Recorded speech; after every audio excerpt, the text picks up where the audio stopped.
Hello and नमस्कार। मैं doctor कंचन Singh Bharat homeopathy में आप सभी का स्वागत करती हूं और आशा करती हूं कि आप सभी अच्छे और स्वस्थ होंगे। आज के इस वीडियो में मैं आप सभी से बात करने वाली हूं कि क्या अगर एक बार किसी की किडनी खराब हो गई है तो क्या वो रिवर्स हो सकती है, क्या वो ठीक हो सकती है। ये सवाल बहुत ही लोगों के मन में आता है। अक्सर ओपीडी में जब भी मैं क्रॉनिक किडनी डिजीज़ के पेशेंट देखती हूँ उनका भी यही सवाल होता है कि मैम कितना दिन लगेगा आपकी दवाई खाने में, कितना समय लगेगा आपकी दवाई अगर मैं स्टार्ट करता हूँ या किसी की भी दवाई अगर मैं स्टार्ट करता हूँ तो क्या किडनी दोबारा से ठीक हो सकती है। तो चलिए आज का यही टॉपिक है कि क्या खराब हुई किडनी दोबारा से ठीक हो सकती है या नहीं हो सकती है। जैसा कि आप सभी को पता है कि किडनियों का काम है हमारे ब्लड को फिल्टर करना, वेस्ट मटेरियल को बाहर निकालना, क्रेटिनिन यूरिया को बैलेंस करना, पोटेशियम को नॉर्मलाइज करना और साथ ही साथ बीपी को रेगुलेट करना। लेकिन किसी रीजंस की वजह से जब किडनी पे इंजरी होती है तो किडनी अपने फंक्शनिंग को खोती चली जाती है, जिसके वजह से हमारा क्रेटिनिन, हमारा यूरिया, पोटेशियम, फास्फोरस ये सारी चीज़ें हमें बढ़ी हुई दिखती हैं। तो क्या किडनी खराब हुई है तो उसको दोबारा से ठीक किया जा सकता है या नहीं किया जा सकता। तो देखिए हमारे शरीर में केवल एक ही ऑर्गन है जो दोबारा से रीजनरेट हो सकती है, वो है लीवर। लेकिन किडनी जो है वो दोबारा से रीजनरेट नहीं हो सकती।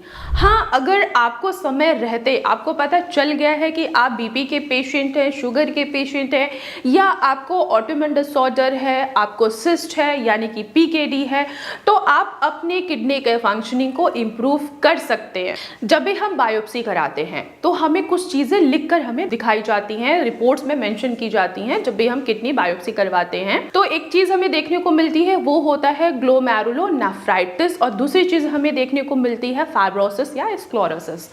अगर आपके बायोप्सी में ये दिखाई दे रहा है कि आपकी फाइब्रोसिस हो चुका है आपके किडनी में या स्क्लेरोसिस हो चुका है किडनी में, इसका मतलब है कि टिश्यूज की स्कारिंग हो चुकी है, सेल्स जो है वो डैमेज हो चुके हैं, तो ऐसे केसेस में किडनी को रिवर्स नहीं किया जा सकता, उनके फंक्शनिंग को भी इम्प्रूव नहीं किया जा सकता है। हाँ, अगर आपको ये दिख रहा है ग्लोमेरुलोनेफ्राइटिस यानी कि सेल्स में क्या है, इन्फ्लेमेशन हुआ है, तो उस इन्फ्लेमेशन को पता करना है कि आखिर ये इन्फ्लेमेशन क्यों हो रहा है, बीपी की वजह से हो रहा है, शुगर की वजह से हो रहा है या कोई अदर फैक्टर है जिसके वजह से इन्फ्लेमेशन हुआ है। तो उस इन्फ्लेमेशन को हम रोक सकते हैं जिससे आपकी किडनी की फंक्शनिंग इंप्रूव हो सके। बहुत सारे ऐसे केसेस हैं जैसे कि किसी को बहुत ज़्यादा प्रोटीन लीकेज हो रही है, यूरिन में प्रोटीन दिख रहा है लेकिन पेशेंट उसको इग्नोर कर देते हैं। जब आप इनको इग्नोर करते हैं तो यही प्रोटीन लीकेज आपका धीरे धीरे बढ़ता चला जाता है। यही प्रोटीन लीकेज जो है किडनी के ऊपर प्रेशराइज करता है और जिसके वजह से आपके लेवल्स धीरे धीरे बढ़ते चले जाते हैं। तो अगर आपको ऐसा कोई सिम्टम दिख रहा है कि आपके यूरिन में फोम आ रहा है, झाग आ रहा है, तो इमीडिएट अपना यूरिन टेस्ट कराइए, अपने बीपी को चेक कराइए, अपने शुगर को चेक कराइए और अल्ट्रासाउंड ज़रूर कराइए जिससे एटलीस्ट डायग्नोज हो सके कि आखिर क्या चल रहा है जिसके वजह से यूरिन में फोम आ रहा है। अगर बीपी की वजह से यूरिन में फोम आ रहा है तो बीपी को कंट्रोल करके आपके किडनी के फंक्शनिंग को इम्प्रूव किया जा सकता है, जो यूरिन में फोम आ रहा है उसको स्टॉप भी किया जा सकता है। अगर दूसरा फैक्टर आपको देखने को मिल रहा है कि आपको शुगर की प्रॉब्लम आ रही है और शुगर के वजह से यूरिन में बहुत ज़्यादा फोम आ रहा है, तो शुगर को आप कंट्रोल करके आप अपने किडनी के फंक्शनिंग को इम्प्रूव कर सकते हैं। लेकिन अगर आपकी किडनी पूरी तरीके से खराब हो चुकी है तो उसको दोबारा से ठीक नहीं किया जा सकता है। इनिशियल स्टेज में जो पेशेंट्स को पता लगता है कि उनका क्रेटिनिन 1.5 है, 1.6 है, तो वो बहुत सारे मेडिकेशन लेके जब उनकी किडनियां पूरी तरीके से डैमेज हो जाती हैं तब वो होम्योपैथी मेडिसिन के तरफ बढ़ते हैं। तो ऐसे में क्या होता है कि आपने इनिशियल स्टेज में ना आकर आपने लास्ट स्टेज में आए हैं होम्योपैथी मेडिसिन लेने, तो ऐसे कंडीशन में आपके किडनी को रिवर्स नहीं किया जा सकता है। आपने अपनी कंडीशन क्या की है, इनिशियल स्टेज में ना लाकर एंड स्टेज में लाया है। बस हम आपके किडनी को सपोर्ट दे सकते हैं, अदरवाइज और कुछ नहीं किया जा सकता है।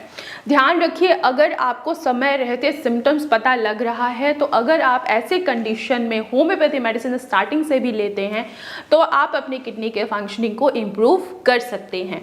लेकिन अगर आपकी किडनी की फंक्शनिंग पूरी तरीके से ख़त्म हो चुकी है, वहाँ पे फाइब्रोसिस बना हुआ है, स्क्लेरोसिस बना हुआ है, तो वहाँ पे आप अपने किडनी के फंक्शनिंग को इम्प्रूव नहीं कर पाएंगे और यहाँ तक कि आप उसको पहले जैसी भी नहीं बना पाएंगे। बहुत सारे ऐसे पेशेंट हैं जो उनकी सवाल ये भी होता है जब वो ओपीडी में होते हैं कि उनकी किडनी श्रिंक हो गई है।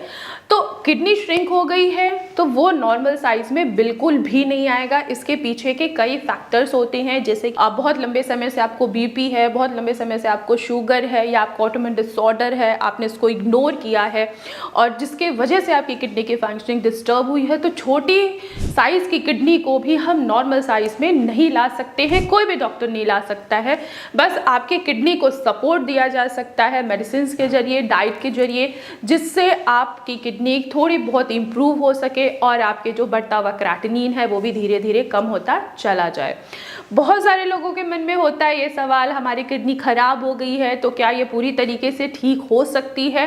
तो अगर आपको एक्यूट किडनी इंजरी हुई है, जैसे आपने बहुत सारे मेडिकेशन लिया और सडन आपकी किडनी की फंक्शनिंग डिस्टर्ब हो गई है, आपके लेवल्स बढ़ गए हैं, तो उसको हम रिवर्स कर सकते हैं, वो रिवर्स किया जा सकता है। लेकिन अगर क्रॉनिक केसेस है तो उसको रिवर्स नहीं किया जा सकता है। सिर्फ किडनी के फंक्शनिंग को इम्प्रूव करके आपको बेहतर लाइफ दी जा सकती है। इसके लिए डाइट जो है बहुत ही ज़्यादा रिस्पॉन्सिबल होता है, क्योंकि अगर आप डाइट फॉलो नहीं करेंगे तो आपके लेवल्स बढ़ेंगे।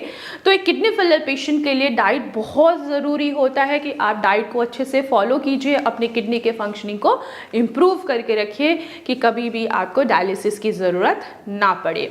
बीपी है तो बीपी को मैनेज कीजिए, शुगर की वजह से अगर आपकी किडनी खराब हुई है तो शुगर को मैनेज कीजिए और साथ ही साथ योगा और मेडिटेशन ज़रूर कीजिए, जिससे आप अपनी किडनी के फंक्शनिंग को इम्प्रूव कर सकते हैं। तो मैं आशा करती हूँ कि आप लोगों के मन में जो सवाल होगा कि खराब हो गई किडनी को क्या दोबारा से रिवर्स किया जा सकता है, दोबारा से ठीक किया जा सकता है, तो मुझे लगता है कि आप लोगों को इन सवालों का जवाब आसानी से मिल गया होगा। तो आज की वीडियो में बस इतना ही, फिर मैं मिलूंगी नेक्स्ट वीडियो में, तब तक के लिए धन्यवाद।